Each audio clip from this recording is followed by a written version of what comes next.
SIR নিয়ে বড়সড় update বন্ধুরা।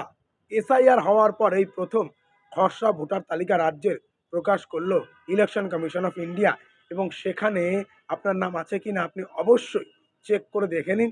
দুটি ওয়েবসাইট আমি এই মুহূর্তে জানাচ্ছি আপনাদের, সেখানে গিয়ে অবশ্যই সার্চ করুন electoralsearch.net.in এখানে, এবং সেই সঙ্গে কিন্তু ইসিআই নেট অ্যাপ, এই জায়গাগুলোতে আপনারা সার্চ করুন এবং সেখানে যে ক্যাপচা, যে এপিক কার্ড নম্বর যেগুলো যেগুলো চাইবে সেগুলো ইনপুট করে দেখে নিন ভোটার তালিকায় বা এই খসড়া ভোটার তালিকায় আপনার নাম আছে কি না।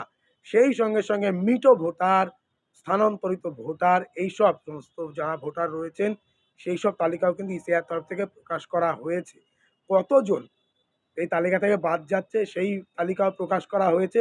স্বভাবতই আপনি তালিকা আছেন কিনা সেটি দেখে নিন। তবে ভয় পাওয়ার কোনো কারণ নেই, এই স্পন্দন বাড়ানোর কোনো কারণ নেই, কারণ যদি আপনার নাম এই লিস্টে না থাকে তাহলে 6 নম্বর ফর্ম ফিল আপ করে আপনি ভোটার লিস্টে নাম তোলার জন্য আবেদন করতে পারবেন। ফলত স্বাভাবিকভাবেই কেউ আতঙ্কগ্রস্ত হবেন না, কেউ প্যানিকড হবেন না। দয়া করে স্পন্দন শান্ত রাখুন এবং দেখে নিন যে ভোটার লিস্ট বা খসড়া যে ভোটার তালিকা সেখানে আপনার নাম রয়েছে কিনা। ধন্যবাদ।